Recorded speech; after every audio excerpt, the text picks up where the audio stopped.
Tai einu aš, Benas Kapeika, per Lietuvą ir nematau nė vienos karvutės. Turbūt dėl to, kad čia daugiausia miškas. Bet vis tiek iš atminties svirno byra kažkada bičiulio Leono pasakyti ir užrašyti žodžiai.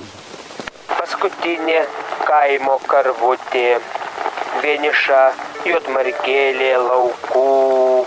Neišbūsi žmogau, neišbūsi, paskui ją iškeliausi ir tu. Gražus pas mus miškai, yra kur gyvent tetervinams.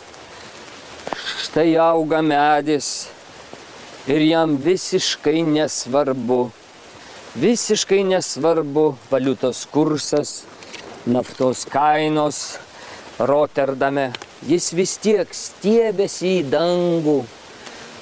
Ar neturėtumėm ir mes pasimokyti iš jo, va taip stiebtis į dangų ir neužmiršti palikti žemėje savo šaknų.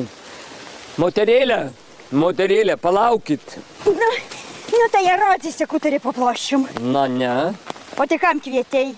Aš, žurnalistas Benas Kapeika, kalbinu paprastus žmonės, lygiai taip pat kaip ir pats esu paprastas. Norėčiau sužinoti, kaip jūs čia gyvena. Nu, kad gerai gyvenam, eik tu kūti gerai, puikiai pasakytau, nukuva padangas, priesputiau grybų. Nu, žinok, nemainytau savo gyvenimų į jokį kitų. Bet anksčiau geriau būdavo. Nu, kaip vasarų? Karšta buvo, nežinok, man patiko, taip moškių mažiau buvo.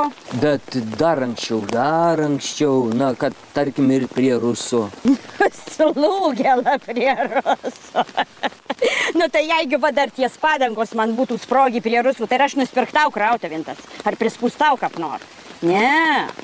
Bet dar anksčiau, pagalvokim dar anksčiau, kokie kolūkiai buvo, kokie kolūkiai patys geriausi. Kolūkiai Lietuvoje.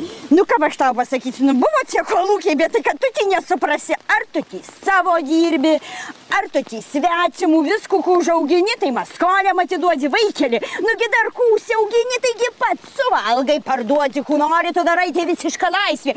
Nu, kolūkiai galci, kad vokts labai gerai buvo. Bet kartais einant pro sodybą, ar jums nesuspaudžia širdies, kad nebegirdite šulinio svirtės girgždėjimo? Šunelio lojimo nebegirdit, kad niekas nenušluoja prikritusio ant takelio sudžiūvusių klevo lapų. Argi nespaudžia jums širdies?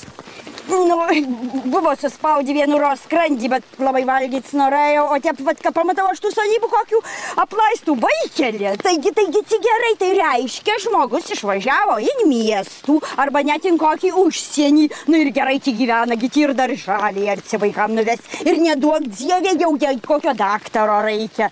Nemakaluok čia man taip.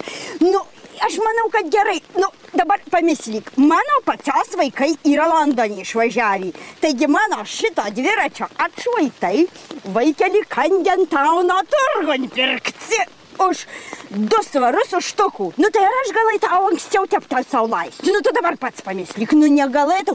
Žinok, kad va tų sodybų pamatai, tuščių tai ir pagalvoji, kad va ta žmogus tada gerai ir gyvena. Bet argi negražu būdavo, kad anksčiau į laukus važiuodavo gamyklų darbininkai padėti kolūkiams, studentai, vyresniųjų klasių moksleiviai, visi kartu dirbdavo. Koks ryšys su žeme? Na, argi tai negražu? Kokia vienybė su žeme? Nu tai vaikeli, dar aš mislinu, kad gal Lietuvos ateity, tai gal geriau kurt su galvu prie kompiuterio, o nesukišus rankas nuo dirvožemį. Norėjau pasikalbėti su kaimo žmogum, suvargusiu apie tai, kaip anksčiau geriau būdavo. O su šitą tiesiog neįmanoma kalbėti. Jūs, ponė, tikriausiai iš miesto esat.